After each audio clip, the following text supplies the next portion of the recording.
Hello everyone. How are you all? I hope you all are fine at your homes.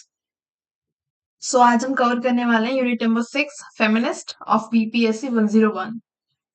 Start करते हैं बिना किसी देरी के। फर्स्ट हमारा टॉपिक है meaning and origin of feminist word, जो ये पूरा है। फेमिनिस्ट पॉलिटिकल थ्योरी क्या है? एक ब्रांच है पॉलिटिकल थ्योरी की, जो हम पूरा सब्जेक्ट पढ़ रहे हैं, है ना, पॉलिटिकल थ्योरी पढ़ रहे हैं। अब ये जो फेमिनिस्ट पॉलिटिकल थ्योरी है, ये इस पूरे सब्जेक्ट में एक डायमेंशन ऐड कर देती है। क्या है?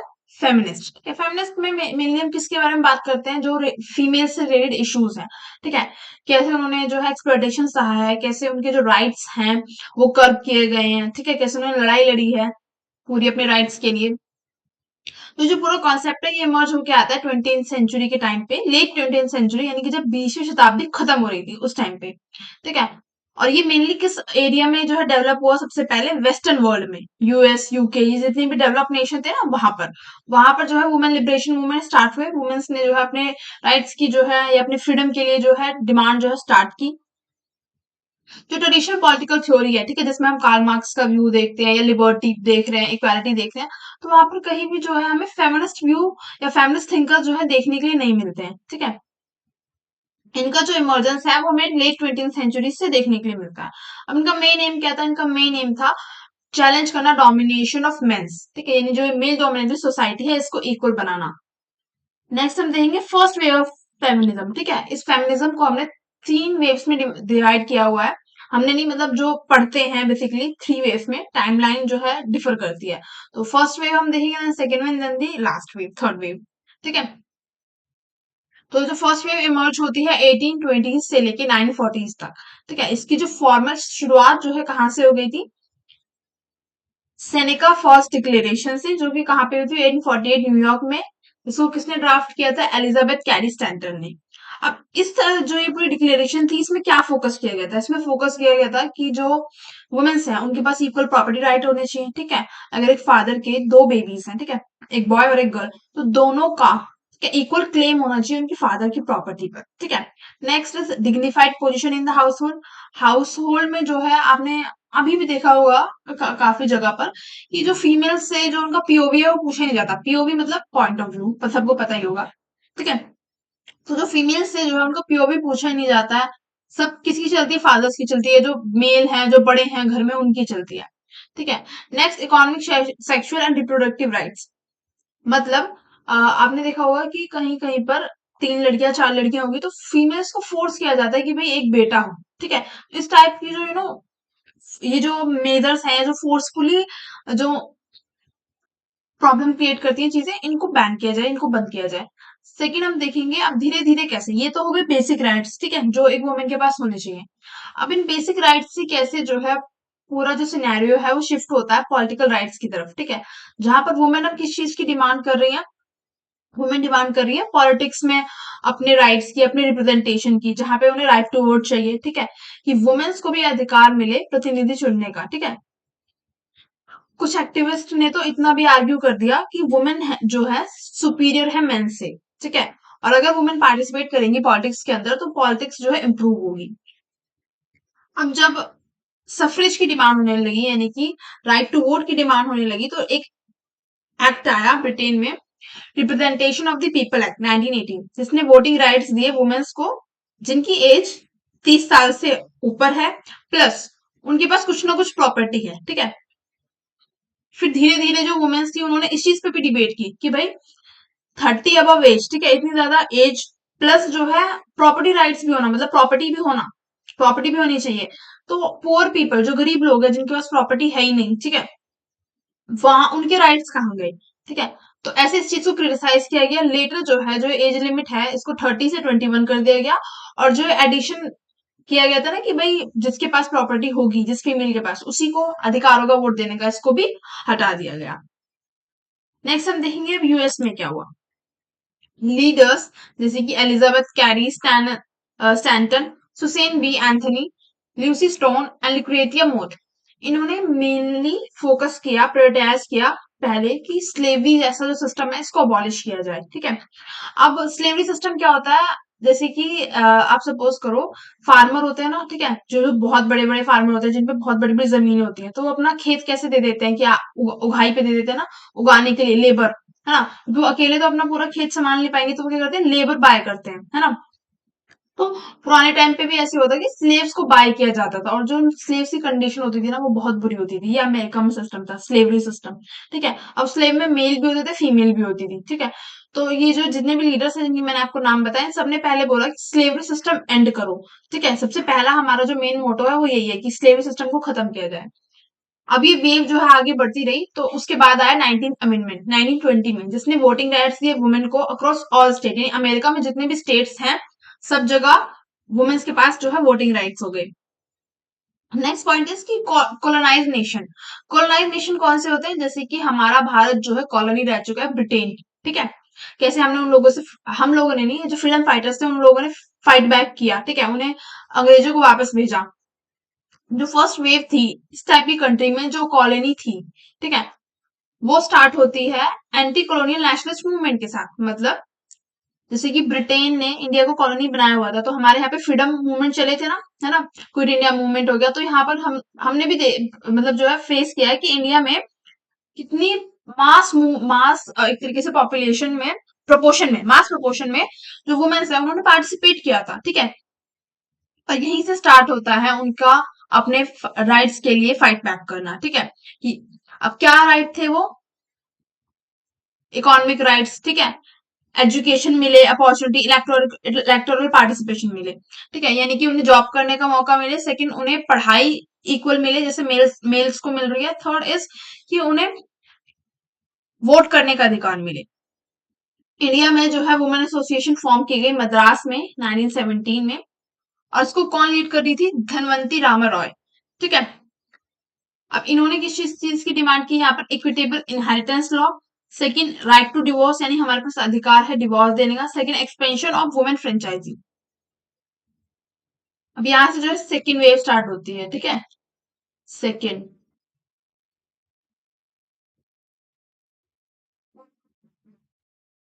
अब देखो यहाँ पे ये बोला गया है कि सेकेंड वेव के स्टार्ट होने के टाइम पे कुछ लोग तो, मतलब कुछ फैमिलीज तो ऐसे थे जो कि सेटिस्फाई हो गए थे कि भाई हमें जो है राइट टू वोट मिल गया, ठीक है, फ्रीडम मिल गई।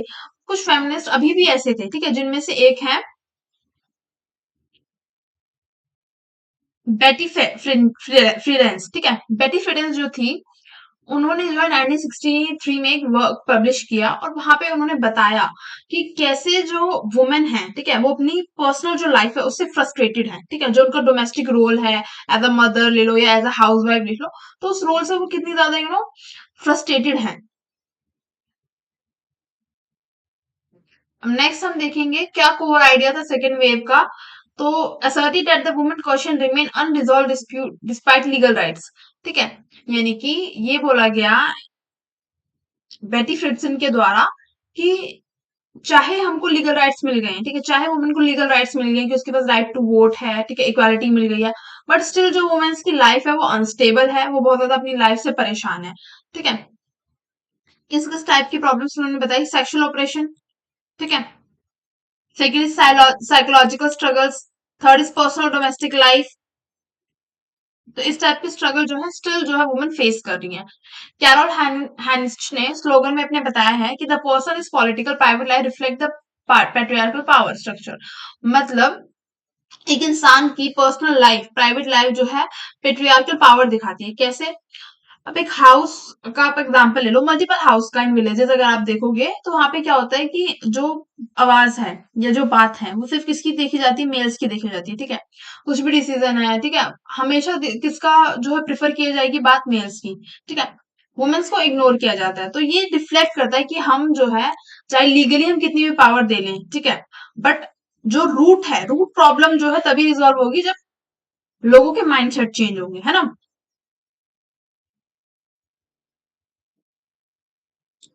Protest against Miss America beauty pageant, जो फेमिनिस्ट थे उन्होंने प्रोटेस्ट भी किया जब Miss America beauty pageant conduct हुआ लेट 1960s के टाइम पे।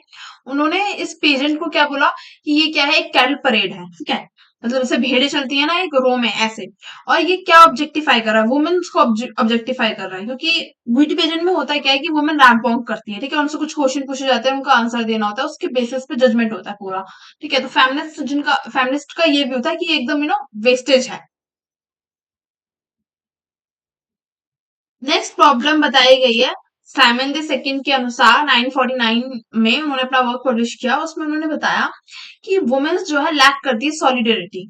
मतलब जैसे कि अदर जो क्लासेस हैं जैसे वर्कर्स हो गए या रेशियल माइनॉरिटीज हो गई, वो कैसे एक साथ आके अपने राइट्स को जो है फोरफ्रंट रखती हैं, बट वुमेन्स में जो है बहुत ज्यादा एकता की कमी है। ठीक है, क्यों कमी है, अब आप देखो, अगर प्रोटेस्ट करने जा रहे हैं, किसी के घर वाले ने रोक दिया, किसी के मदर इन लॉ ने रोक दिया, किसी के हस्बैंड ने रोक दिया, किसी के फादर ने रोक दिया, किसी के ब्रदर ने रोक दिया, तो वो नहीं जाएंगी, है ना। तो ये एकता वाली, ये जो यूनिटी वाली है ना, कि वो अपने घर से नहीं लड़ सकती, ठीक है, इसलिए यूनिटी की कमी है वुमेन्स में। अब धीरे धीरे हमें जो है डिफरेंट फेमिनिस्ट आइडियोलॉजीज का इमर्जेंस होते हुए दिखा, ठीक है, इनको हम लेटर ऑन पढ़ेंगे डिटेल में। तो फर्स्ट कौन सी आइडियोलॉजी है, लिबरल फेमिनिज्म। लिबरल फेमिनिज्म की शुरुआत होती है मैरी वॉलस्टोनक्राफ्ट के क्लासिकल वर्क के साथ, जो उन्होंने पब्लिश किया था 1792 में। ठीक है, इन्होंने यहाँ पे आर्ग्यू किया कि सभी फीमेल्स को जो है इक्वल एसेस मिलना चाहिए एजुकेशन का, जैसे कि मेंस को मिलता है। ठीक है, अब इसका मेन गोल क्या था कि जो वुमेन्स है वो पढ़ लिख के अपने ऊपर जो है डिपेंड हो, ना कि अपने हस्बैंड पे, अपने फादर पे, अपने ब्रदर पे। ठीक है, जब हम खुद पे इंडिपेंडेंट होते हैं ना, तो हमारा मॉरल भी स्ट्रांग होता है, प्लस ठीक है, ये जो एक मॉरल बना हुआ है पेट्रियार्कल ट्रेडिशन का, कि भाई जो हर चीज है, मेन जो वुमेन का काम है सिर्फ चाइल्ड बियरिंग है, ठीक है, बच्चे को पोलना, पोलना कह रही हूँ बच्चे को पोसना, ठीक है, पालना पोसना है, ठीक है, जॉब करना उनका एक लाइफस्टाइल नहीं है, तो इस चीज को भी ब्रेक डाउन करता है। जॉन स्टुअर्ट मिल ने बोला है, जॉन स्टुअर्ट मिल ने इसमें एक और एडिशन किया और बोला है कि इक्वल इकोनॉमिक अपॉर्चुनिटीज भी मिलनी चाहिए, ठीक है, वुमेन्स को पॉलिटिकल राइट्स भी मिलनी चाहिए, सिविल लिबर्टीज भी मिलनी चाहिए, as like man enjoying the society. ठीक है, नेक्स्ट बात इन्होंने ये भी बोली है कि स्टेट को भी इस चीज पर जो है फोकस करना चाहिए, और एक अलाई की तरह जो है वुमेन के साथ काम करना चाहिए कि क्या क्या प्रॉब्लम वो फेस कर रही है, उसका क्या सॉल्यूशन हो सकता है इन द सोसाइटी। ठीक है, अब इन्हीं सब आइडिया से इन्फ्लुएंस होके 19th अमेंडमेंट आया यूएस के अंदर, जहां पर वुमेन्स को क्या मिला, राइट टू वोट मिला। ठीक है,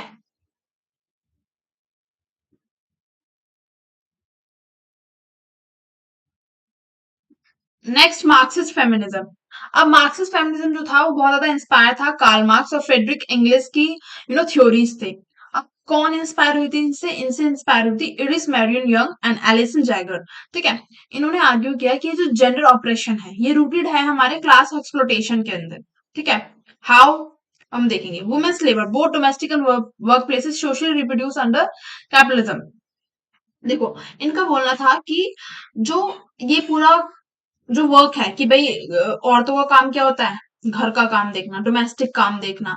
ठीक है, अगर कोई फीमेल जॉब भी जा रही है तो वो पहले घर का काम करके तब वो अपनी जॉब पे जाती है। ठीक है, तो ये सब जो प्री माइंडसेट बनाए हुए सोसाइटी की, ठीक है, कि औरतों का काम है खाली डोमेस्टिक हाउस होल्ड शोर्स करना, और मेंस का काम है वर्क पे जाना, और अगर फीमेल वर्क पे जाएगी भी तो अपना पहले घर का काम जो है पूरा कंप्लीट करके तब जाएगी। ठीक है, तो उनका मानना था कि ये सब जो है कैपिटलिज्म आइडियोलॉजी के अंदर सोशली सेट, सोशली जो है इस टाइप का माइंड सेट किया गया। ठीक है, बट रियलिटी इज कि जैसे मेल केपेबल है हर काम करने में, ऐसे वुमेन भी केपेबल है हर एक काम करने में। ठीक है, नेक्स्ट हम देखेंगे एंग्लिस के वर्क में the origin of family property and the state 1884 में जो पब्लिश हुआ था, उसमें उन्होंने बताया कि कैसे women, how women sexual physical labour assume for child bearing and rearing. ठीक है, कि कैसे वुमेन का रोल जो सोसाइटी में डिसाइड कर दिया जाता है कि उनका सिर्फ बच्चे काम काम क्या है, बच्चे पैदा करना, और उनका जो है थ्रू आउट दी लाइफ ध्यान रखना।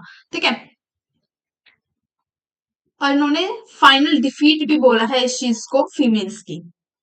नेक्स्ट हम देंगे हाउ ऑपरेशन अपीयर्स नेचुरल, यानी कि कैसे जो है patriarchal forces make women subordination seem natural with family and society, कि कैसे वुमेन्स की प्रॉब्लम्स को सोसाइटी नॉर्मलाइज कर देती है। ठीक है, कि ये तो सबके साथ होता है ना, कि तुम कोई नई बात थोड़ी है ना, तुम्हारे साथ हो रहा है कोई नई बात थोड़ी है, ये तो सबके साथ होता है। ठीक है, फॉर एग्जाम्पल कि अगर कोई वुमेन, ठीक है, थोड़ा ऊंची आवाज में अगर अपने हस्बैंड से या अपने फादर से, अपने ब्रदर से बात कर दे, तो उनके फादर ने थप्पड़ मार दिया, उनके हस्बैंड ने थप्पड़ मार दिया, ठीक है, तो मदर्स इसको किस चीज क्या कह के जो है नॉर्मलाइज करती है, अरे क्या हो गया, तुम्हारे फादर ही तुम्हें थप्पड़ मार दिया तो, है ना, या तुम्हारा भाई ही तुम्हें थप्पड़ मार दिया तो, या तुम्हारा हस्बैंड तुम्हें थप्पड़ मार दिया तो, ऐसे जो है सोसाइटी क्या करती है, नॉर्मलाइज करती है वुमेन के रोल्स को।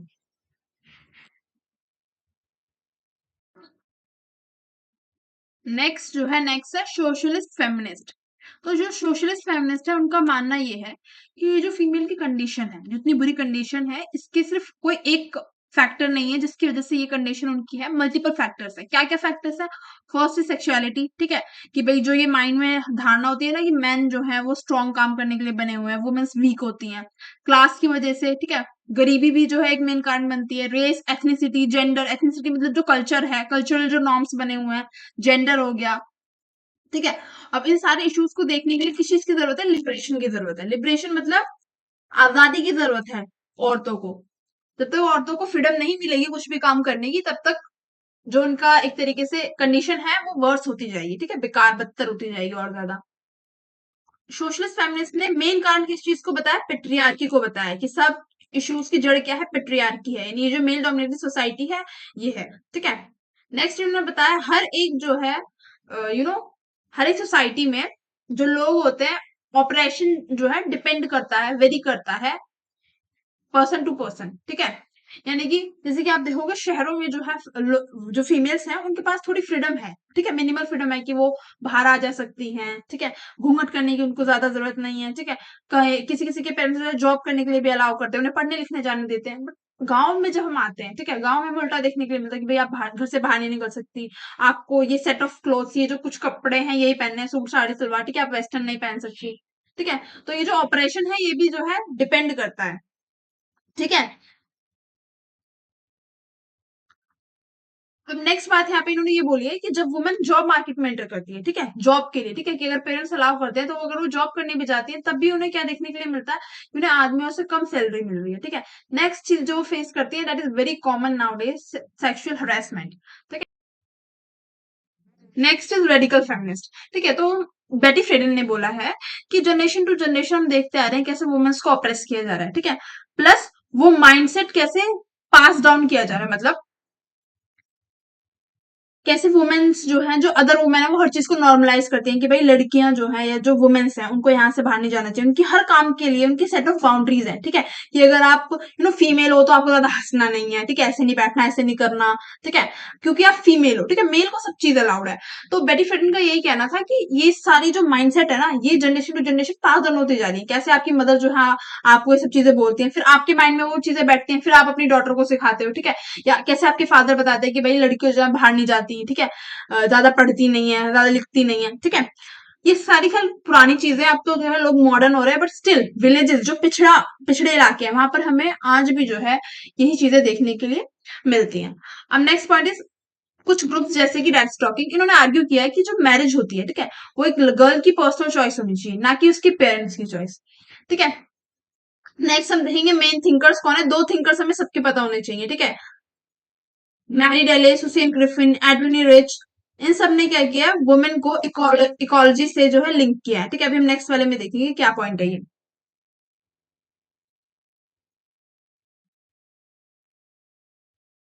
सोशलिस्ट फेमिनिस्ट की तरह ना सोचकर जो रेडिकल्स है वो स्ट्रेस देते हैं इंडिविजुअल पे, यानी ठीक है, कि हर एक इंडिविजुअली हर एक वुमेन के पास कितनी फ्रीडम है, क्या लिबर्टी है, कैसे वो सोसाइटी में रह रही है, ठीक है, क्या प्रॉब्लम्स वो फेस कर रही है। अब इनके कुछ लिबरेशन एजेंडा थे जो उनकी डिमांड थी, पहला sexual politics in public discourse, second legalising abortion, third equal child care house hold sharing, यानी कि जैसे वुमेन जो है पूरे घर का ख्याल रखती हैं ऐसे मेंस भी रखे, ठीक है। अबॉर्शन को लीगलाइज कर देना मतलब कई बार क्या होता है ना कि अगर आइडेंटिफाई करा लेते हैं, है ना, कि गर्ल है, बेबी गर्ल है कि बेबी बॉय है, तो बेबी गर्ल होती है तो अबॉर्ट करा देते हैं, ठीक है। तो ये जो अबॉर्शन है ये एक लीगल जो है पूरी तरह से जो है यू नो लॉ होना चाहिए इस पे पूरा, ये उनका कहना था। नेक्स्ट हम देखेंगे इकोलॉजिकल फेमिनिज्म। तो इको फेमिनिज्म जो है आर्ग्यू करता है कि ये जो ऑपरेशन है वुमेन का और जो डोमिनेशन है नेचर का, ये ज्यादा डीपली कनेक्टेड है, ठीक है, और इनको जो है एक एडजस्ट टुगेदर करना चाहिए, यानी कि इन दोनों जो इशू पे एक साथ जो है इनको मिलके देखना चाहिए। अब ये जो पूरा मुद्दा है ये कब जो है इमर्ज हो क्या है, लेट 20th सेंचुरी, ठीक है, कि जो फेमिनिस्ट है प्लस इन्वायरमेंटल थ्योरीज है, ठीक है, इनको कंबाइन करके देखा जाने लगा कि कैसे है, ठीक है, कि कैसे मतलब इनको दोनों को आपस में कनेक्ट क्यों किया गया। मैं एक सिंपल से एग्जांपल के साथ बताती हूँ कि कैसे हमने नेचर का जो है यूज किया है ना। नेचर का यूज इन द सेंस कि पुराने टाइम में हमारा जो इन्वायरमेंट था वो कितना ज्यादा पॉल्यूशन फ्री हुआ करता था, ठीक है। आज के टाइम में आप देख लो, दिल्ली का AQI देख लो, 700 पार जा रहा है, स्टिल गवर्नमेंट उसको छुपाने में लगी हुई है, ठीक है। हमने नेचर को कितना बुरा, बदतर से बदतर हाल कर दिया। ऐसे ही अगर हम देखें फीमेल्स का, तो फीमेल्स जो है, फीमेल का कितनी बुरी कंडीशन रही है पुराने टाइम से जो है, फीमेल्स का यूज होता आ रहा है, ठीक है, हर चीज में देख लो। फीमेल अपने घर की नहीं, ना अपने इन लॉज के घर की, ना अपने खुद के घर की, ठीक है। क्योंकि जब वो अपने घर जाती है तो फादर मदर क्या कहते हैं कि भाई तुम तो पराये घर की हो, ठीक है। जब वो अपने ससुराल जाती है तो वो कहते हैं कि भाई तुम यहाँ ढंग से कुछ भी चीज नहीं कर रही हो, है ना। यानी कि वो किधर की भी नहीं रह पाती फीमेल, ठीक है। दोनों साइड से इसका एक्सप्लॉटेशन ही होता है। तो ये दोनों चीजें कैसे कनेक्टेड है कि नेचर का भी हम पुराने टाइम से यूज करते आ रहे हैं और फीमेल्स का भी एक तरीके से सोसाइटी में एक्सप्लॉटेशन ही हो रहा है, ठीक है। यहाँ से हमें जो है इन दोनों कॉन्सेप्ट को कनेक्ट करना है। अब कुछ मेन जो स्कॉलर्स है कौन कौन से, एलिस वॉकर, वंदना शिवा, ठीक है, रोजमेरी रूथर, सलाई मैसफेग, कैरन वेरन, मैरी डेले, ठीक है, जिन्होंने इस चीज को सपोर्ट किया है।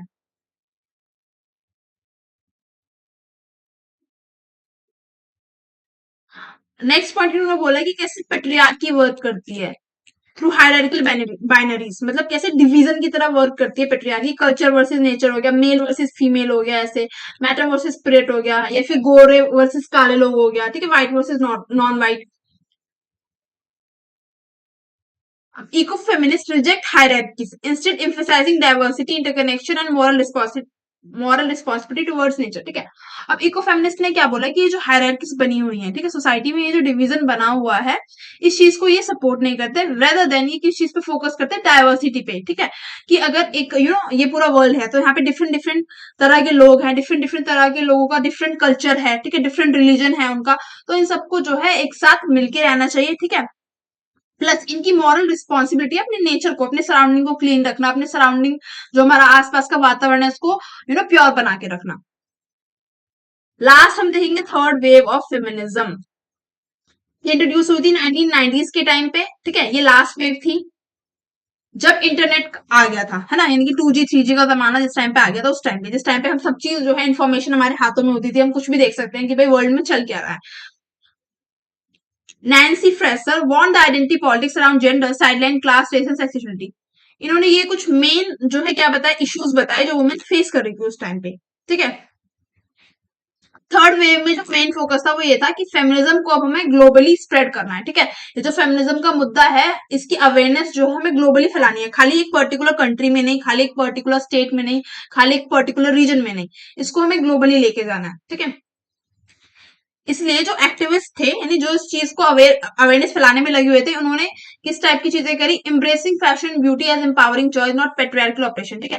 यानी कि एक लड़की को किस टाइप के कपड़े पहनने हैं, ठीक है, किस टाइप से रहना है, वो एक पेट्रियार्कल ऑपरेशन नहीं होना चाहिए कि जो पुरानी सोच है वो नहीं होनी चाहिए, उसके पर्सनल चॉइस होनी चाहिए, ठीक है। प्लस इस टाइप की ई मैगजीन भी बनाएगी जहां पर एक पर्सनल स्पेस छोड़ा गया खाली वुमेन्स के लिए, कि यहाँ पे खाली वुमेन्स के ही बारे में जो है लिखा जाएगा, ठीक है। नेक्स्ट इन्होंने यूनिटी पे जो है फोकस किया कि जो डिफरेंट रिलीजन से लोग आ रहे हैं, डिफरेंट कलर के लोग हैं, एथनिसिटी लोगों की डिफरेंट है, ठीक है, उन सबको जो है एक तरीके से आपस में इन्होंने सपोर्ट किया, जिससे जो है ये फेमिनिज्म का जो मोटो है ये ग्लोबली स्प्रेड हो पाए। Next is cultural feminism. ये रेडिकल फेमिनिज्म से इमर्ज हो गया है, इसके मेन थिंकर्स हैं, ये आप पढ़ लेना, ठीक है, इतना मैं बोलूंगी लेक्चर बहुत हो जाएगा लंबा। अब इन्होंने किस चीज को एडवोकेट किया, फीमेल वैल्यूज को, love, care, equality as the basis of sisterhood, ठीक है। नेक्स्ट इज ब्लैक फेमिनिज्म, जो कि as a response to exclusion from both women liberation white focus and black liberation male focus, ठीक है। यानी कि ये जो दो मूवमेंट चल रहे थे, वुमेन लिबरेशन जो कि सिर्फ गोरे लोगों पे फोकस कर रहे थे, एंड ब्लैक लिबरेशन जो ज्यादातर मेल मेल की बातों पे फोकस कर रहे थे कि भाई जो सोसाइटी है वो बहुत ज्यादा मेल डोमिनेटेड है, ठीक है। और वुमेन लिबरेशन मूवमेंट जो है फोकस कर रहा था खाली गोरे लोगों पे, ठीक है। तो इसके रिस्पॉन्स में ब्लैक फेमिनिज्म जो है उभर के आया इसको कॉइन किया था किसने, एलिस वॉकर एज वुमेनिज्म, ठीक है। अब इस चीज में, इसमें हम किस चीज के इश्यूज देखते हैं कि भाई जो सारा वर्ल्ड है, ठीक है, पूरे वर्ल्ड में डिफरेंट लोग हैं, डिफरेंट कल्चर के लोग हैं, डिफरेंट कलर्स के लोग हैं, तो ये सबको यूनाइट होकर रहना चाहिए, ठीक है, एज अ कम्युनिटी, ठीक है। लास्ट, पोस्ट मॉडर्न फेमिनिज्म, ये किससे इन्फ्लुएंस था, जूडियथ बटलर से, ठीक है। इन्होंने बोला कि जो आइडेंटिटी है वुमेन की is shaped by multiple factors, जैसे कि रेस, क्लास, सेक्सुअलिटी। इन्होंने हाईलाइट किया क्वीन, होमोसेक्सुअल, ट्रांसजेंडर एक्सपीरियंस, ठीक है। अब जो है एक थर्ड जो है चीज इसमें और उभर के आती है, दैट इज ट्रांसजेंडर, ठीक है, जो बाइसेक्सुअल्स लोग होते हैं, ठीक है। इनकी डिमांड कब से स्टार्ट हुई, 1990s के पास से, ठीक है। ये लास्ट फेज था थर्ड वे ऑफ फेमिनिज्म का। Thank you for watching the video. अगर आपको वीडियो अच्छी लगी तो do like share subscribe my channel, और मुझे कमेंट करके जरूर बताएं कि आपको पूरे वीडियो में बेस्ट पार्ट कौन सा लगा और आपको क्या चीज ज्यादा समझ में आई, ठीक है।